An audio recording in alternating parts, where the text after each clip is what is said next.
I'm the coordinator of the Lincoln County Recovery Court, the misdemeanor court. I have to specify now because Katina Fox at the table solo over there by herself. She actually is with our new felony court, so they are just getting underway and getting started. So, oh, now she has a friend. Jennifer's there. But typically I start this off and go over the history of our court and all that. I'm not going to do that this evening. We have a great speaker, and honestly, I just want to get him up here as soon as I can and give him the floor. But I like to start off, anytime we have an audience, to me the most important message that could get out, if nothing else, during that time, or one of them, is the message of Narcan and how to save a life. And I'm not going to go through my whole story, but it culminates the end with me finding my wife on the couch deceased from an accidental overdose. So I don't want someone else to have to experience that in their life and go through that ripple effect of what's that like, because trust me, it's not fun at all. So what I usually do is I usually ask Matt Brown and Dustin Ritchie back there to definitely show up at these events and talk for a few minutes at least about Narcan, because the odds of something happening in your life is a definite possibility, and you may have that situation. And I think it's good to know what options you have as far as being able to save someone if that does. So Dustin, did you say you were going to? Yeah. So Dustin Ritchie's going to come up and talk for just a few minutes about what they can do. Good evening, ladies and gentlemen. Can y'all hear me all right? I need to use that. I try to talk pretty loud.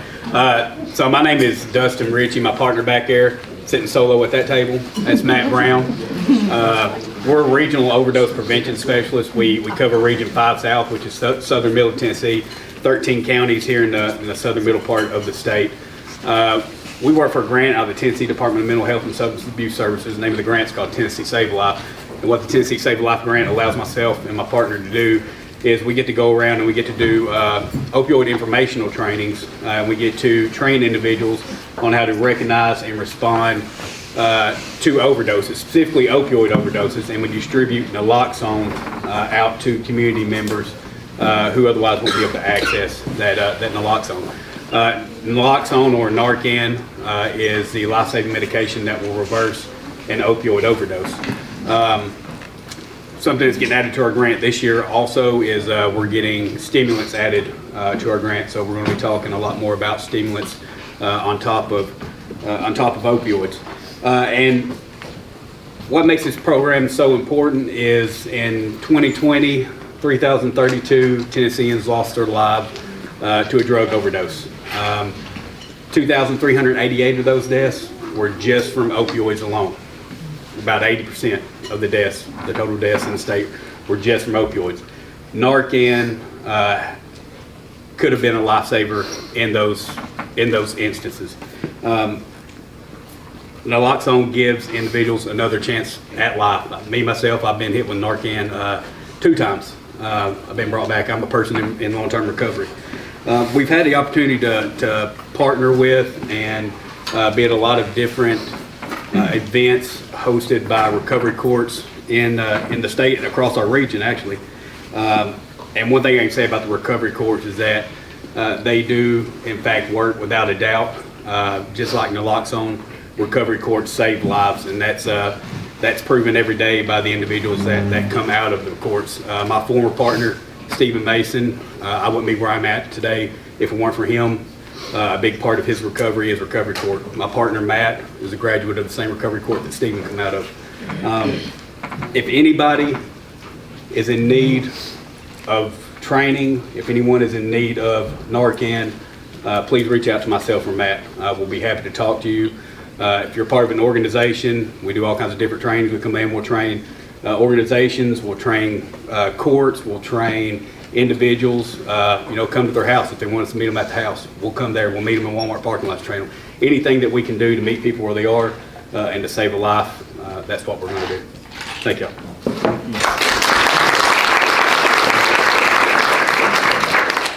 I would encourage you guys to definitely connect with them after we're done today, and at least get some numbers and set something up, because it's just desperately needed. So what I'm going to do now is I'm going to actually play a quick video, and I'm going to probably need you. And now this video, I'm going to explain it at the end. It's only about 5 minutes, and I'm going to talk for about 5. Then the guy with the hat over here eating is going to get up here. So anyway, but I'll explain it after it's done. After Ann gets it going. That's pretty. Y'all don't look at it. You did better with the ending. So the reason I wanted to show you that is because, I mean, if you looked up inspiration in a dictionary, I think you see Scott Burrows, because, I mean, it doesn't get much better than that. But the beauty of a recovery court is we actually get to see something very similar in a way. And stigma a lot of times in the community blinds people from knowing that inspiration, even like this, exists. If you'll notice, Scott had a traumatic event happen in his life. Most people in addiction do as well. You'll notice he bought into the negative words, the negative perceptions of others as well. And guess what? Most people in addiction do as well. He isolated himself, pulled away from his support network in the community. Well, most people in addiction do as well. Notice he was hiding the truth, didn't want to tell his father. He was too vulnerable. Couldn't admit that he was probably powerless. Well, guess what? Most people in addiction are as well. And if you notice at the end, he gave up hope. Well, not at the end, but halfway through, he talked about giving up hope. And I can't begin to tell you, people in addiction do too.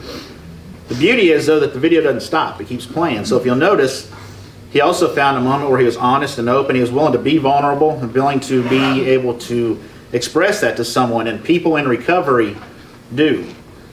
He also pulled in a support network when his dad reached out. He engaged in that community again. And people in recovery do. He was also stopped buying into the negative words and negative perceptions, which is a huge, huge thing, because self-esteem will kill you. But most people in recovery stop buying into it as well. He was also no longer hiding the truth. And in the end, he was willing to stand on his own 2 feet in his own skin and be comfortable. And I think that's huge. And the thing is, like I said, we get to see that. And if you don't believe me, I got 2 words I can tell you right now that'll prove it. Which is, fellas, stand. There you go. That's proof.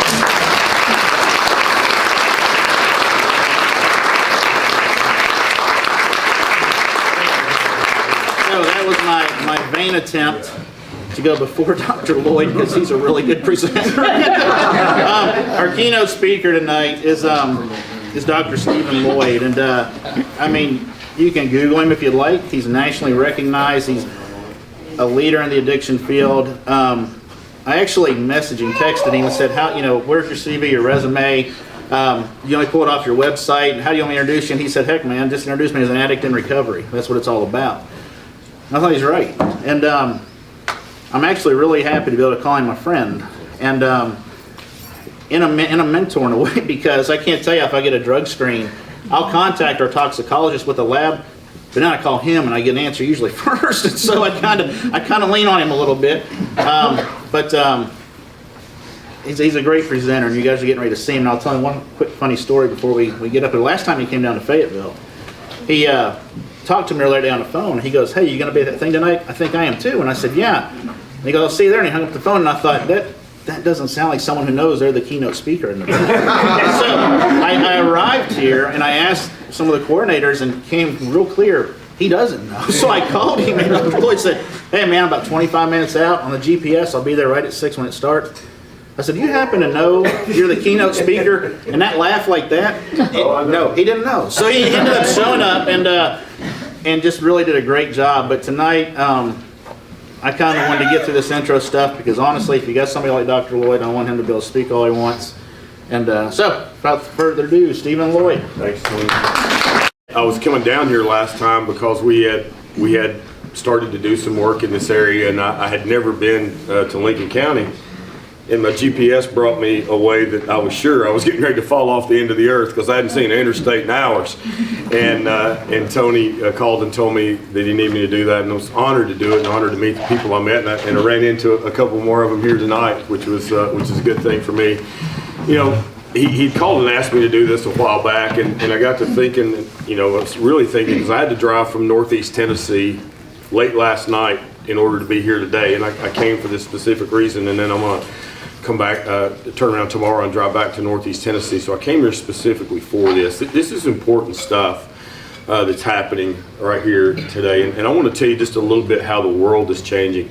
I know what I look like here. I'm sorry, but this is what I look like most of the time, so it's just really not abnormal. If I had to put on a white coat and a stethoscope, I would just as soon shoot myself. But that's not going to be what I do. But earlier today, right before I came here, I was at Vanderbilt's medical school. And so once a month now at Vanderbilt's medical school, I go, and by the way, when I was coming through, they wouldn't even let me apply there, okay? They would have rejected my application before I ever sent it in. And so now I teach there. And so I have the 3rd and 4th year students, the ones that are getting ready to graduate, and I have them for about 2.5 hours. And I teach them about prescribing, and I teach them about trauma and addiction, and I let them know that people can get better. Guys, that stuff didn't happen before. No training in medical school, no training in residency, and I've been through it. I came through medical school and residency in the late 1990s. I've been a practicing physician for 20 years. I promise you, doctors have no idea what they're talking about. And those of you that used to run around from doctor to doctor getting pills, you all already know that, right? They don't have a clue. And I get so encouraged when things like that start happening, because I've got these young students today. Most of them look like they're about 12 years old, still got Yodas on their pajamas. And I'm trying to get that straight in my brain, but they're so young and so bright. And I left them with this. I hope their generation of doctors get right what my generation didn't, right? Because there's somebody in this room that showed up to an ED with her son overdosed.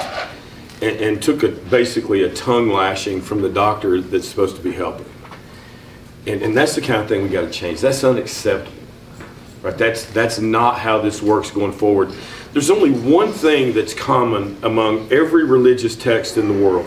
The Quran, the Hindu text, which I can't even begin to pronounce. It doesn't have any vowels in it, but it just is what it is. I'm from East Tennessee. The Old Testament, the New Testament, there's one thing that all those religious texts have in common. Anybody know what it is? One thing. It's in every one of them, and it's a central theme in every one of them. Anybody know? Love your neighbor. Love your neighbor is common in every one of those. There's a Jewish rabbi named Hillel, and I'm not a theologian by any stretch of the imagination, from around the 11th century, and he has this quote, and my wife gets mad every time I give it, so she's not here, so I'm going to give it. He said, love your neighbor as yourself. The rest of the Bible is just commentary. I think I buy that. And it's why I love Recovery Court so much, and it's why it's important to be here tonight. And that's the greatest trophy I've ever seen in my life. And I'm so mad I didn't think of it. But that's why I'm here tonight, and it's what Tony said, and I want to talk a little bit about the video, because I think I have in my mind, I have one thing I want you to carry away from here. The best graduation speakers are brief, and so I'm gonna hold it up, and I had in my mind what I want to say, and I am going to say it, but I'm going to talk about the video here a second. Is I never in my life as a physician working with people in addiction have given up. Not a single time. I've had patients cuss me when I've told them things that they didn't want to hear, or I've tried to help them in a way that they didn't want help. I have had bad stuff written about me on social media because of something I did to try to help someone. I never ever give up. Never. I was in the Tri-Cities, which is my hometown, talking about the need to help people in addiction. And I'm sorry, man, I'm not picking on you, but there was a particularly vile woman sitting right where you are. And she sat there the whole night just giving me the stink eye. And I was like, she was dressed head to toe in UT orange too, I swear, right down to her tennis shoes. And I was talking about the need to help people in addiction, because what we do with people in addiction, where are they treated now for the most part? Where are they treated now? Most people with addiction, where do they wind up getting help? In the criminal justice system. I was a part of a drug court in Greene County, Tennessee. Judge Ken Bailey, I don't know if you know Ken, great guy, just like this, same recovery court. They just took Greene County and put it here. He's got people on his court that know everybody else in the whole county and their grandparents, same as here, right? And so I was a part of that drug court, and I watched this for a long time. And it was really the only place that you could get what Tony was talking about, which is community. So that's the beauty of drug recovery court, or recovery court in general. The opposite of addiction is not recovery. The opposite of addiction is community and relationship. And so for those of you that are coming through the program and you're getting out right now, don't run from that. That's the most important thing that happened in the time that you've been in this program, is the community and relationship. And so in Washington County, we didn't have a drug court. Washington County is Jonesboro. It's right before you get into Virginia. And we didn't have a recovery court. And I would have people that would be struggling, and they would say, Steve, what do I need to do? I need to get help. And I used to tell them to go to Greene County and get caught shoplifting. And the judge didn't like that. Name me another disease that you have to tell somebody to get caught breaking the law to get help. I can't think of one. This is the only one that I could think of. Now the good news for us is there is help in the criminal justice system. And sometimes it's a little bumpy, and that's just the way it is. But when I got involved with recovery courts, my whole perspective changed, because I didn't understand the system. I didn't understand really, anything about people with addiction at all until it happened to me. And I found out that people start to care about addiction when it happens to either them or somebody they love. Right until then, it's somebody else. It's this dude laying over here on the sidewalk or underneath the bridge, or who you see in the newspaper, like on a revolving cycle, right? And you get to know them just because they've been in the newspaper so much. But then when it happens to you or somebody you love, then the attitudes start to change. And that's what happened to me. I came through medical school, residency. Really, if you told me I was going to be an addiction medicine, I didn't even know what it was. I'm an internist. I work in the hospital in the ICU. That's what I'm trained to do.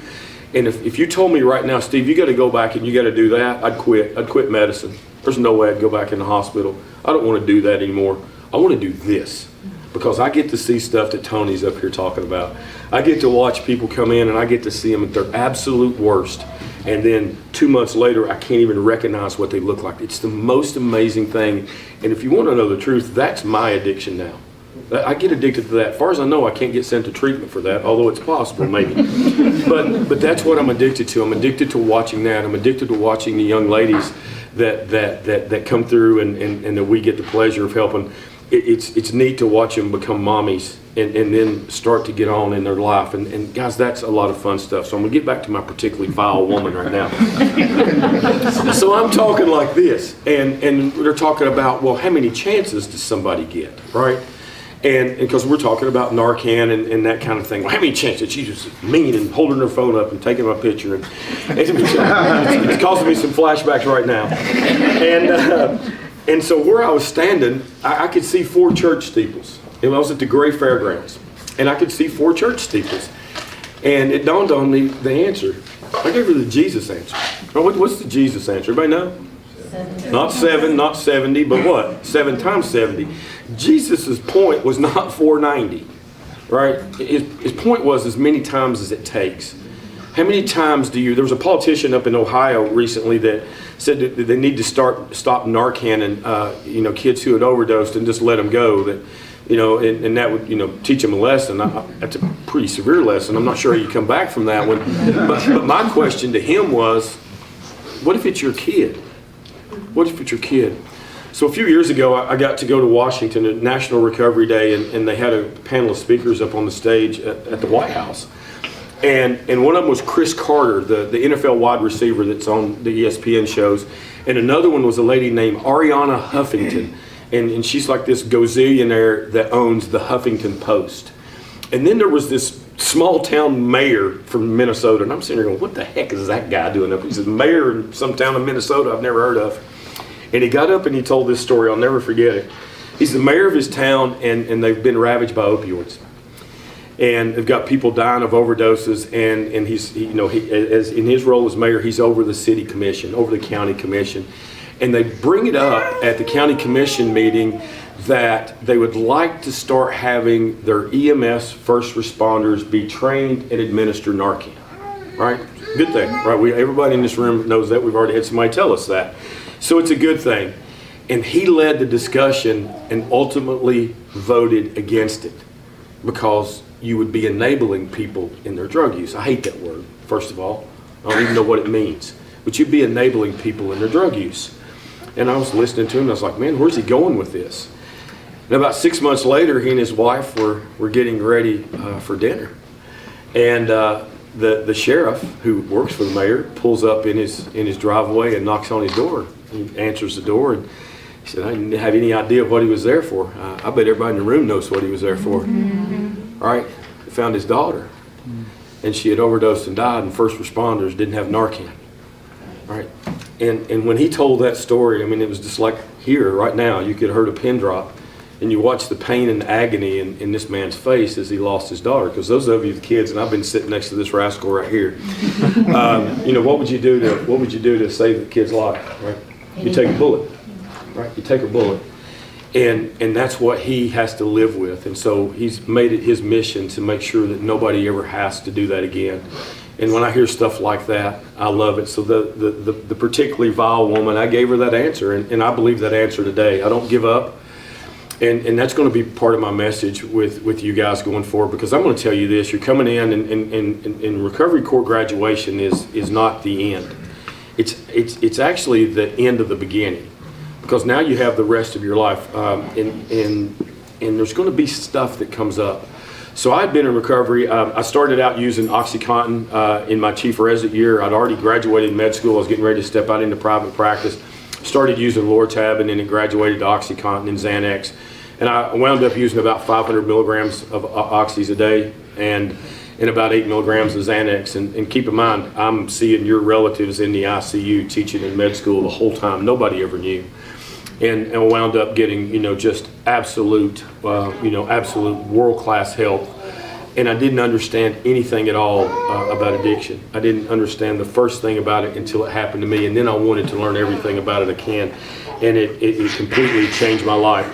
So going through that process and where I am right now, I didn't have a relapse. Once I went to treatment, knock on wood, right now I've never had another drug in my body. It's been 17 years and 5 months. Okay, I don't think about that very often, except for when I do things like this, because I think about just today. And one of the things that recovery taught me is I really do live in today. I haven't thought about tomorrow yet. I probably will driving home from here, because it's about a 2-hour drive for me, so I'm sure I'll think about it at some point. But I truly live in the moment, so I don't get into time, because time winds up being an ego and that kind of thing, and I just don't get into that today. One of us that's been in recovery longest today is the one that got up early this morning. I got up at 4:45. Anybody can beat that, you beat me, okay?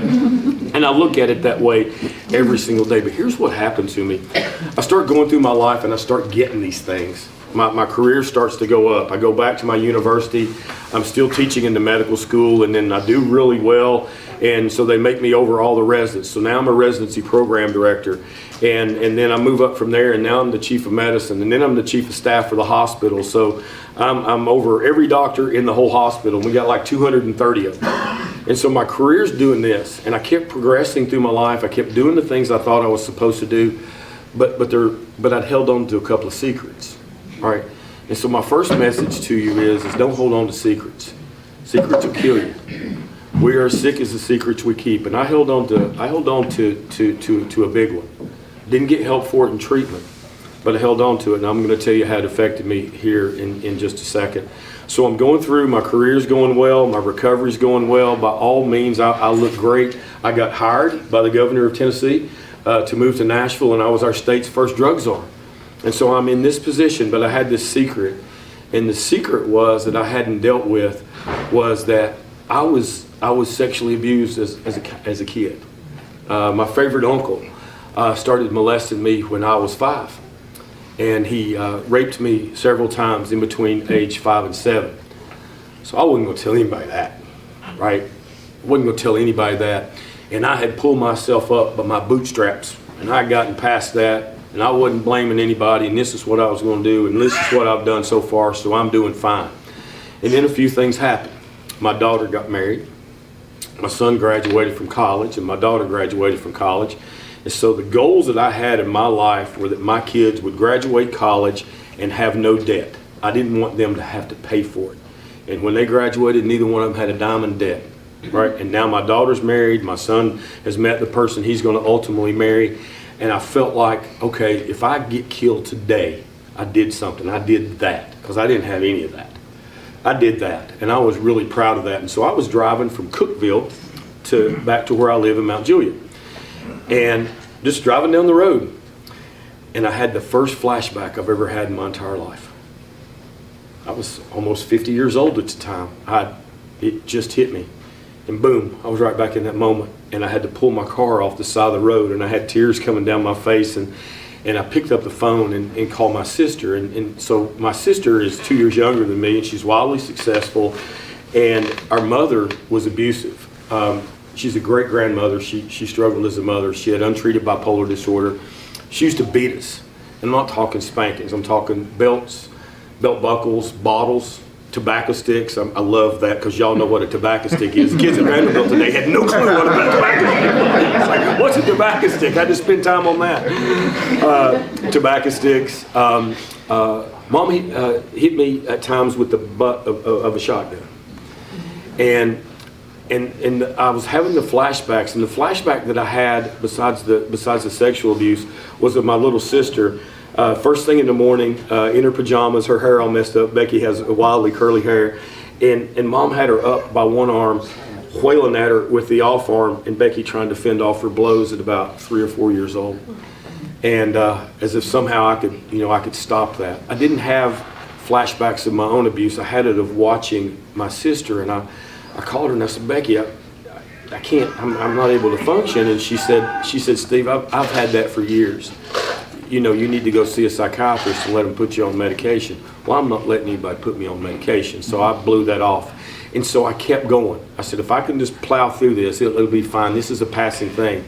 I started having trouble sleeping. Those of you with PTSD symptoms know exactly what I'm talking about. I started to have nightmares. I started to let things trigger me, right?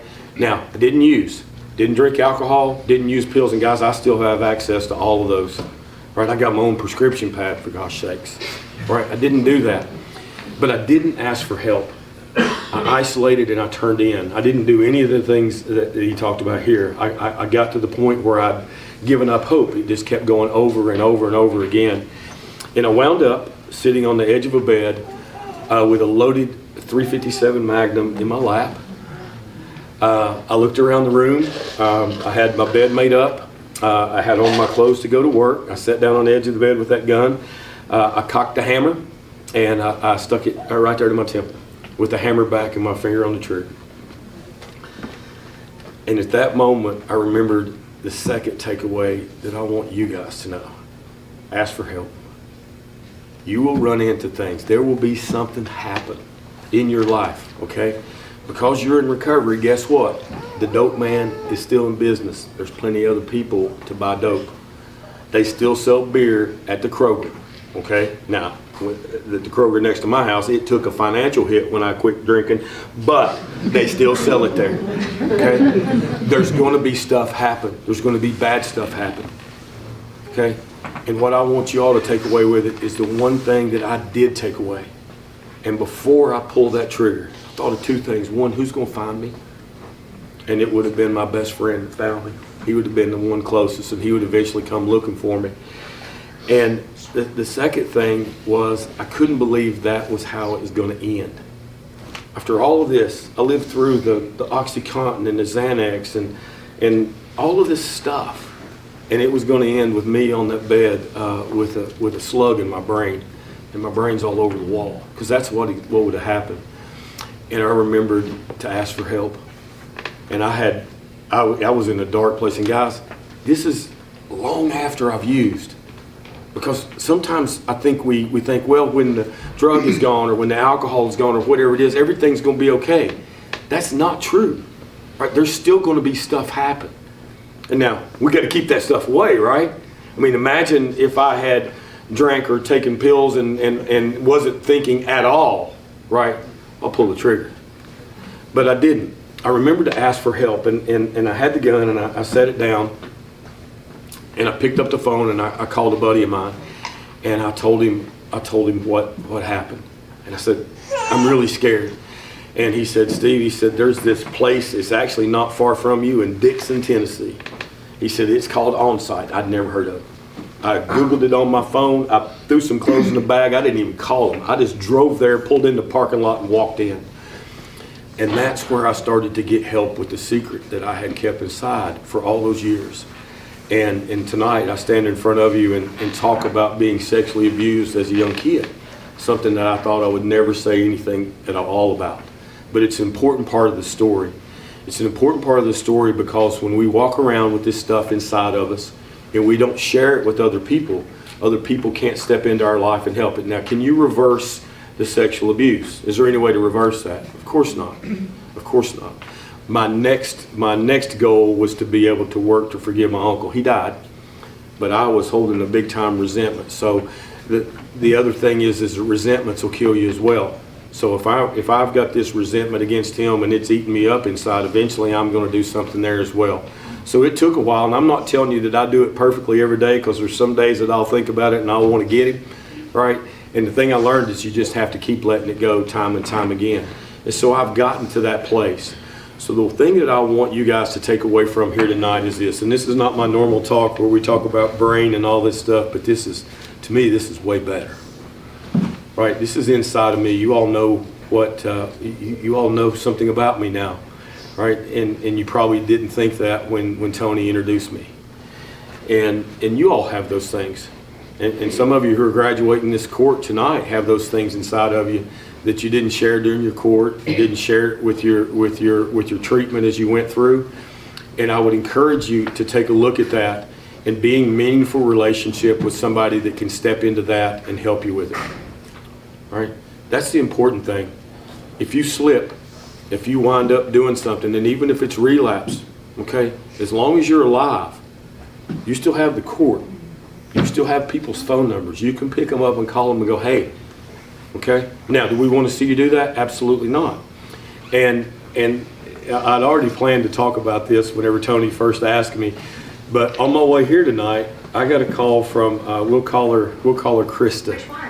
I got a call from Krista on the way here tonight, and Krista we had in drug count a couple of years ago, and she relapsed, and she started using methamphetamine, and her life started going downhill.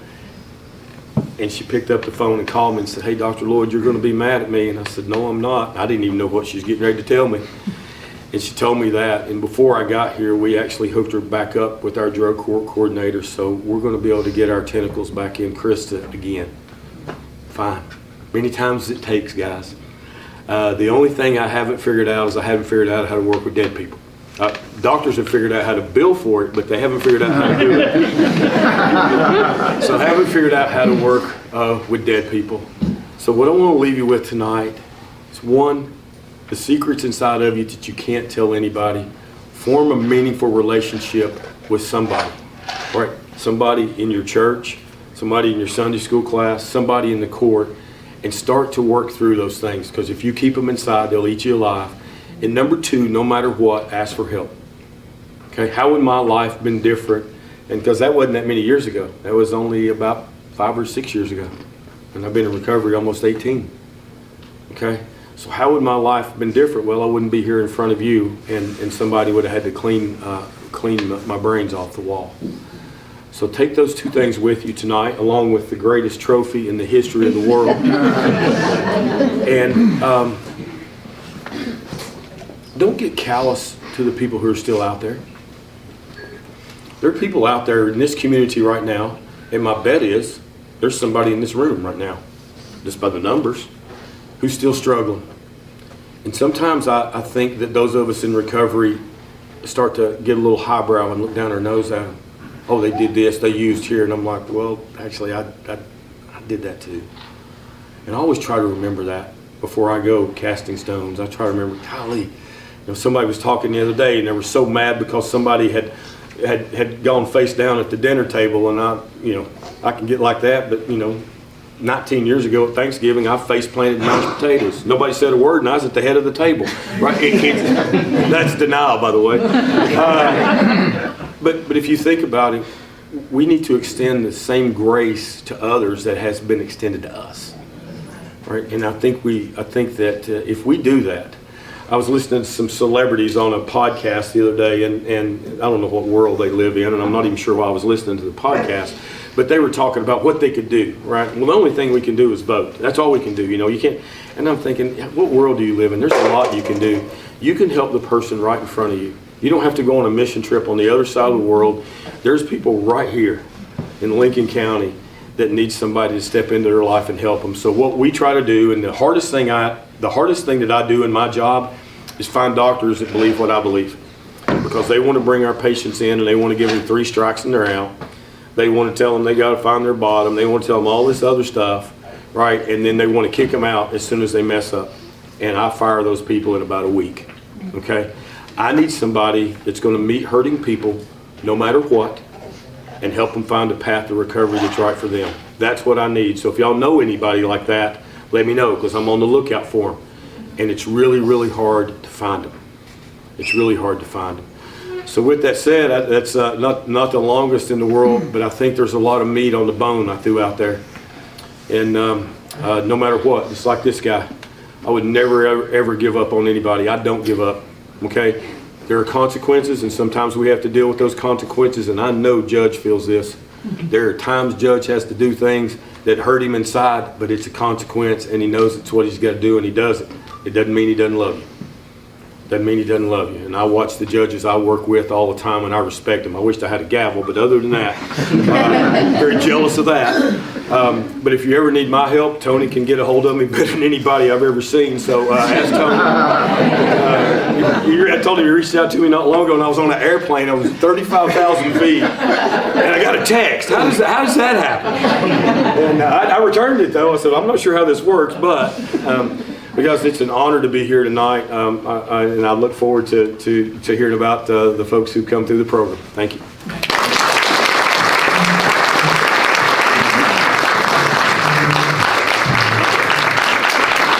I could be like really, really cruel right now and make Judge immediately go now, but I'm going to give him a little bit of space. Since he brought up well, actually something you said about reaching for help, and I've talked about some of the guys with it, especially as we got 4 male graduates, especially as guys.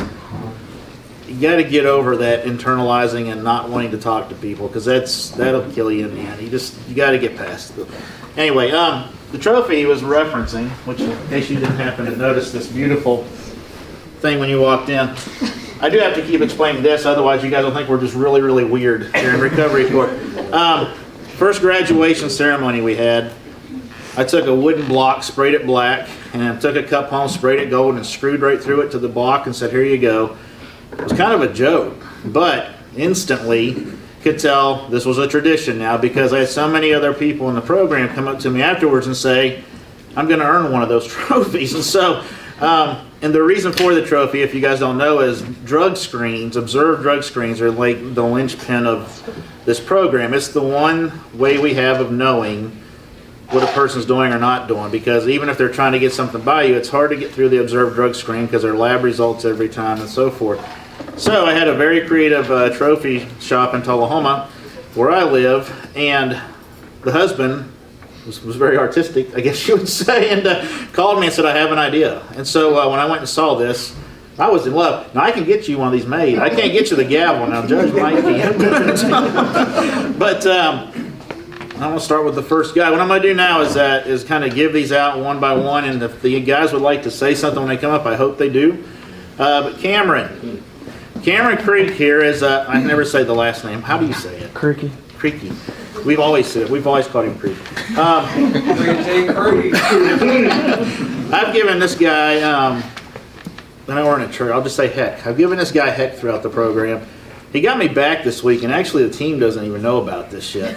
I had a text message earlier in the week, and it said, hey, this is Cam's girl. Don't know what to do. Don't think he's going to make it. And there's a picture of him being against a police car with an officer with his hands behind his back. And so I sat there and I thought, well, I'm either going to reply back, that means more food for everybody, or I said, well, what did he do? So this clown responds back with, being the #1 graduate in drug court, man, this is Cameron, I'm just messing with you. It was well deserved, I have to admit, because even Katina's going, yes it was. But anyway, Cameron, this is for you, bud. You've earned it, and hopefully you want to say anything, or are you just like... No, I'm just glad to be done and sober. That's right. That's right.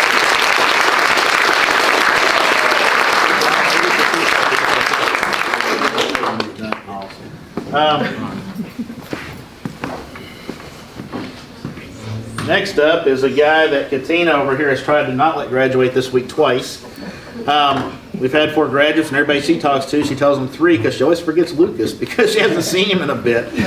Lucas Garrett is another guy who's done it. He did it phenomenally well. What I really enjoy about Lucas is that even though he's out of the program now, he stayed plugged into NA. He's a leader pretty much in that program right now, and I would love to see people who go on and get their CPRS, the Certified Peer Recovery Specialist designation. Would love to see this guy get it and maybe even use him for stuff along with the other graduates. But anyway, Cameron.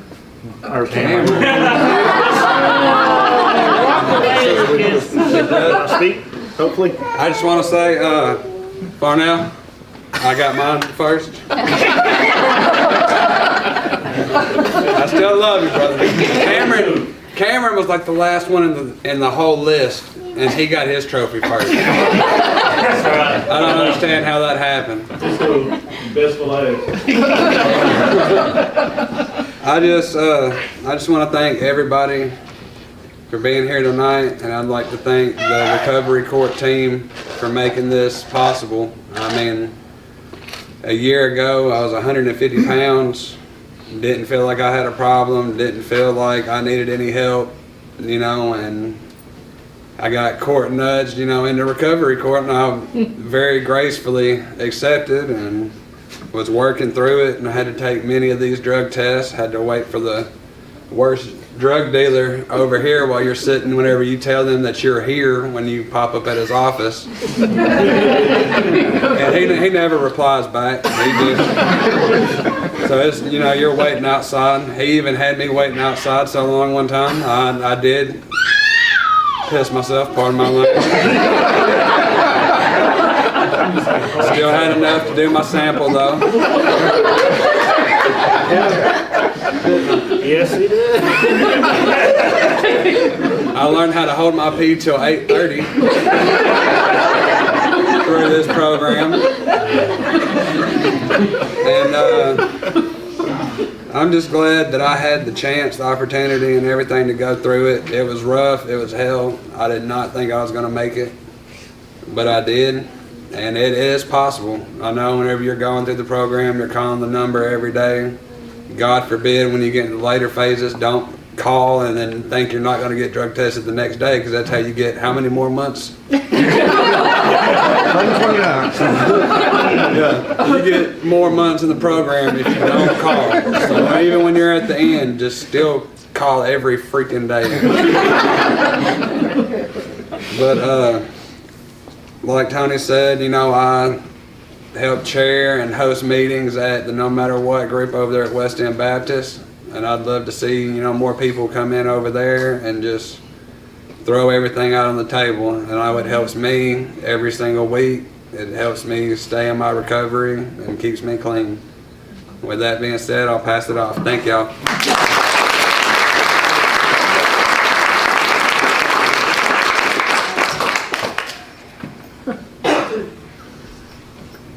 We're going in order of, should I say least to most important now, Farnell, since you're next?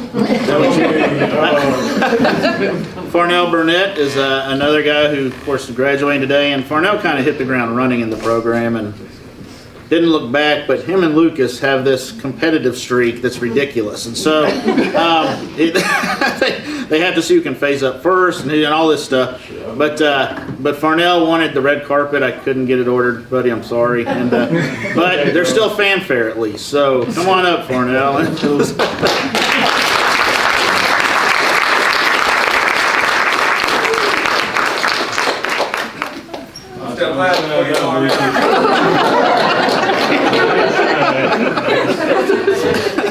Yours, sir. Welcome to Drug Court Graduation. I'm your host, Farnell. Now, seriously, thank God for this moment. It's because of him. Did this whole thing. Lucas, Tony, Drug Court team, New Leaf Recovery, Reality House, the best sponsor in the world, Ty Bing. Thank God. I'm a graduate. Woo!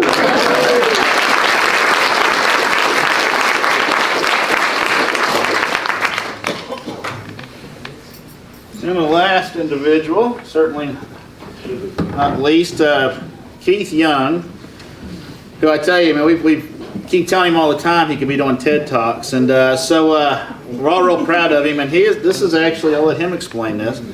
The service project is over here to my left, and I know we've all been rooting for him, and just very inspiring. And this guy is one of those who, when he shares in group, it impacts the whole group. Everyone gets something out of it. I mean, very open, honest, lays everything on the table. Keith's here from Magnolia Ranch. I know they kind of worked with him a little bit, and probably would say the same thing. Everyone's really proud of you. So it is yours. Have at it, man. Yeah, this kind of sprang up on me. You know, I never thought this day would come. It's been very difficult. I've had to face a lot of demons and facts that you'd rather not have to deal with, you know.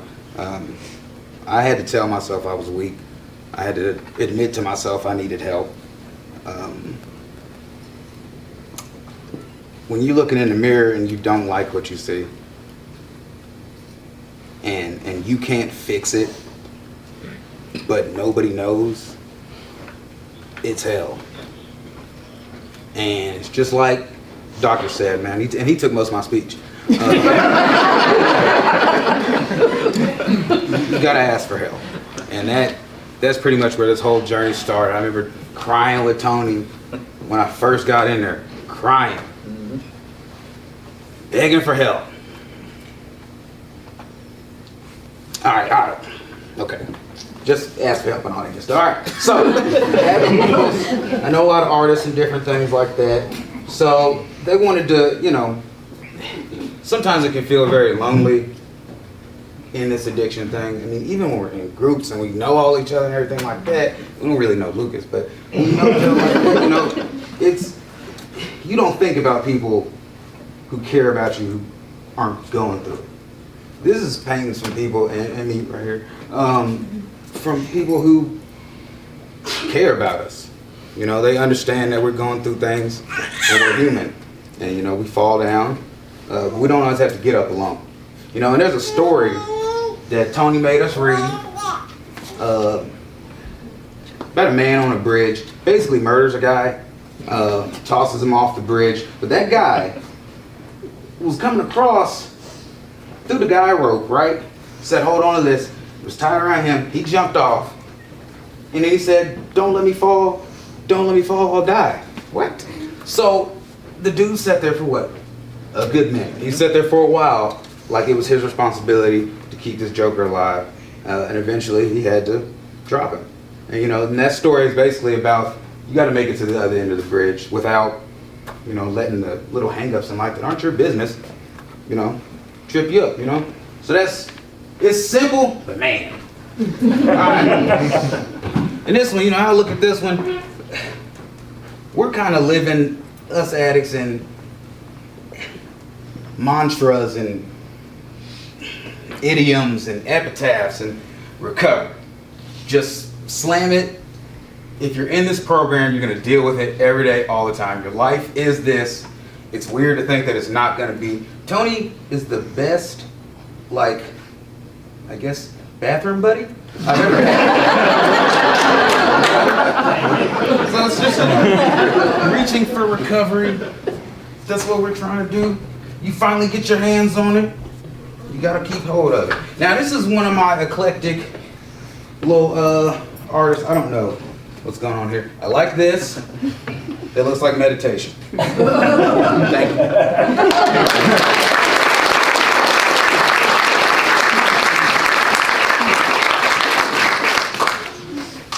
Well, our next presenter has his own shirt that he wanted made. No. Actually, no. The graduates get this lovely I Survived Mad Dog Myrick t-shirt. I think the team would agree. He's not a mad dog, though. He's a very compassionate soul that loves to see them succeed.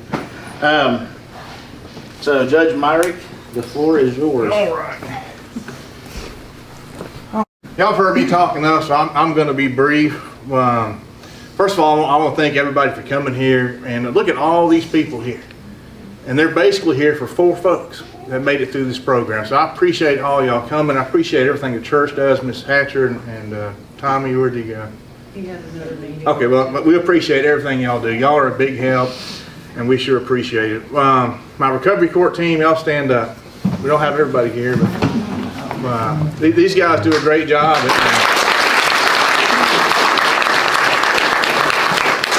And Tony, the photographer there, he really is the workhorse in our program, and I appreciate that. Well, how many of y'all actually been to recovery court to see how it works?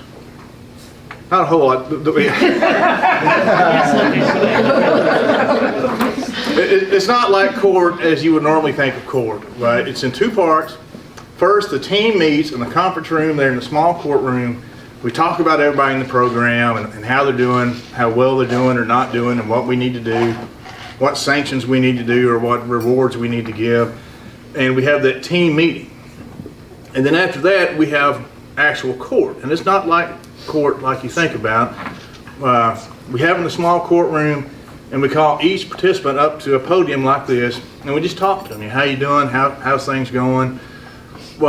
Some participants talk a lot, like Lucas. And you can ask Lucas how it's going, and 15 minutes later, like, thanks, Lucas. Doing great. Have a seat. But that's how recovery court works. We have that meeting, then we have court, and it's pretty informal. Wasn't sure what to talk about tonight. I'm not going to talk long, but as I was driving here, I thought about each of our graduates and what popped into mind first, and some of it was kind of strange, but starting with Lucas, the first thing I thought about him was his breathalyzer. You remember that? Lucas had a breathalyzer in his car. Still has to have it. You still have it? State let me keep it 2 more months. Oh, well, we'll work on that. I hope His so. too. He can't even start his car. Well, when Lucas got his breathalyzer, it worked, and he blew it, and the car ran, but only for 5 minutes. 3 minutes. Lucas did not complain. He didn't take it in right away. He just drove that way. So he'd drive for 3 minutes, stop, blow in it, drive 3 minutes, stop, blow in it. To get from Park City to Fayetteville took like 3 hours. But he made it every time. So that's the first thing that popped in my mind with Lucas. With Keith, where's Keith? Keith, stand up. Keith, that's good. You can have a seat. First thing I thought about Keith, and everybody talked about him in our meetings and before court, the potential he has to do anything he wants to do. And that always stuck with me with him. But the other thing I always thought about, y'all see Keith, it looks like a combination of an NFL football player and an MMA fighter. And when I was dealing with him, in the back of my mind, I was thinking, I don't need to make him too mad. Because we got court officers, lots of them. I don't think all of them could stop him if he got really mad. So I didn't want the headline to read, recovery court judge torn apart by participants. I never told you that, but now you know.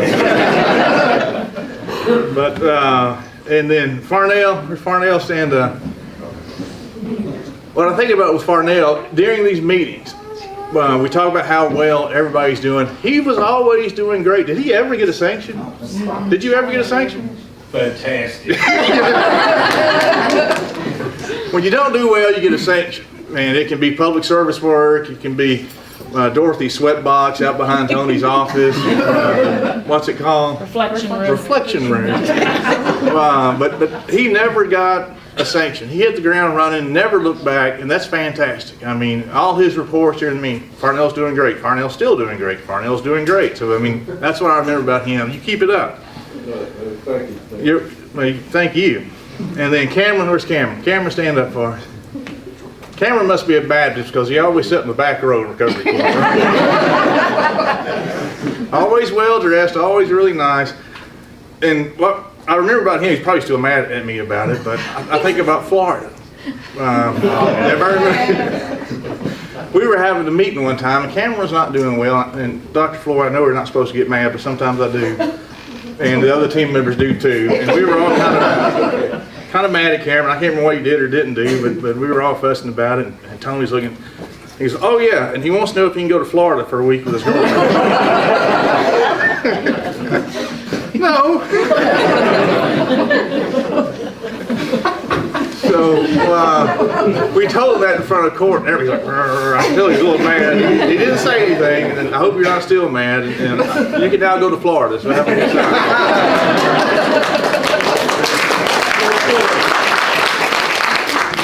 But that's about all I've got.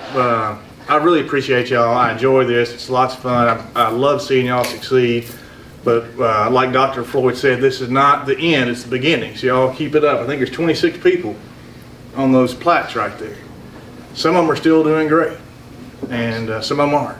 So every day, stay in recovery, do something to improve yourself, do something to help somebody else, but do it every day when you get up. Don't stop. Don't let this be the end. What else? I guess that's about it. We're ready to start handing out. All right. You got two that are phasing up though. Yeah, we got some phase ups too. It's not all about our graduates tonight. We got some folks moving on up. Recovery court goes in 5 phases, and each phase up you get a certificate. So we got some folks moving up today. Where's Whitney Hopkins? Whitney, come on up.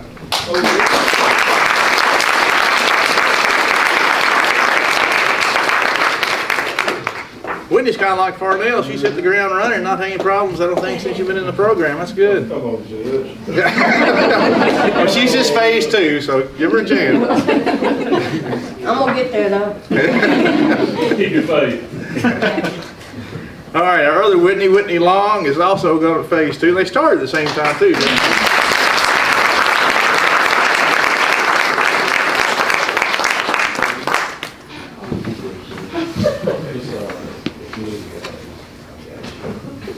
Whitney, good job. Thank you. All right. Oh. All right.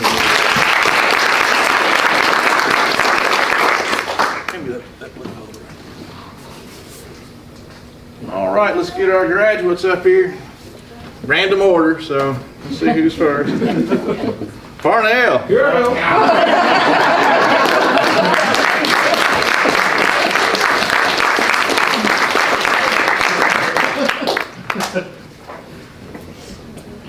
Proud of you, good job. Thank you. That was crazy. Do this though. Hold on. Take your time. No, literally doing this program, last phase 4, I've been taking care of my dad with cancer, so.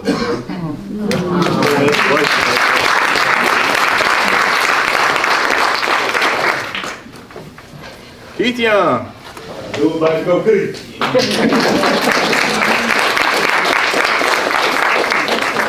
Kind of crazy how the physiques are so similar. Thanks, Tony. Good job, Keith. Thanks, man.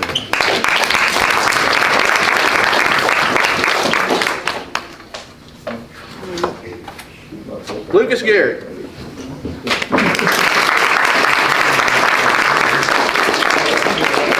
Is it running longer than 3 minutes now, I hope? After I found out how to turn when I turn the heat on, it makes the car say running instead of. That's getting cooler, so that's good. Good job.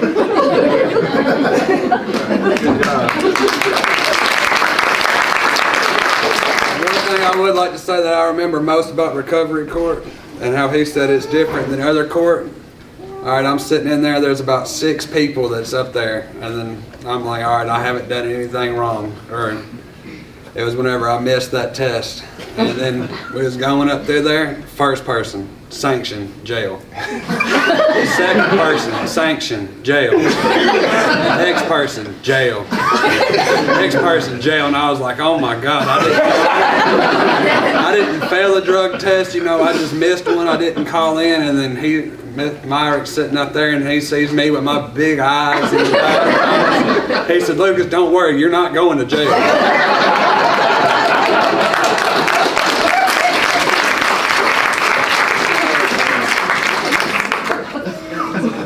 Cameron, come on up.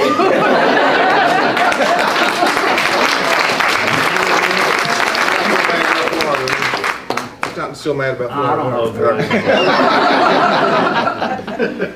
think you got a condo and everything, didn't you? Yeah, we had one.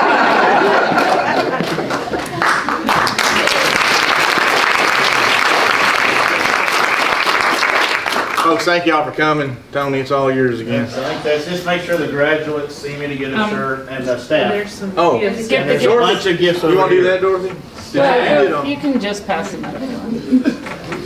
Well, you. Yeah. How do you guys, because we got some for multiple gifts. Look, Dorothy Butch, our public defender, and she made arrangements for everybody's graduation gifts, so I'll let you call them up. I'll give them their bags too. All right. These are all the same, Yeah, right? yeah. For now. And, yeah, come on up. And Cameron. Where'd these come from? That's from the church. This from the church, Cameron, and the boxes from the PD's office. Hold on, there's something else. Give it to I'll take a picture. Lucas, What's that shirt? What's that shirt? and Keith. The boxes from the PD's and not from the church. Size looking large.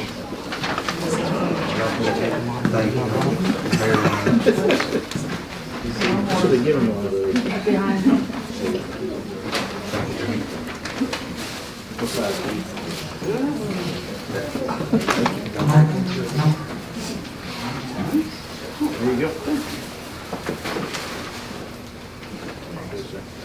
All right, I think that's it. I do want to make mention of, because we got some providers in the room. If you guys stand, like I know Keith with Magnolia, Scott, you're with Gatehouse. Gatehouse. We got Emily with Resurgence. Gatehouse. Gatehouse, okay. And of course, don't forget Matt and Dustin in the back there. Anyway, guys, that's it. We just thank everyone for coming out, and I believe that's all. Thank you.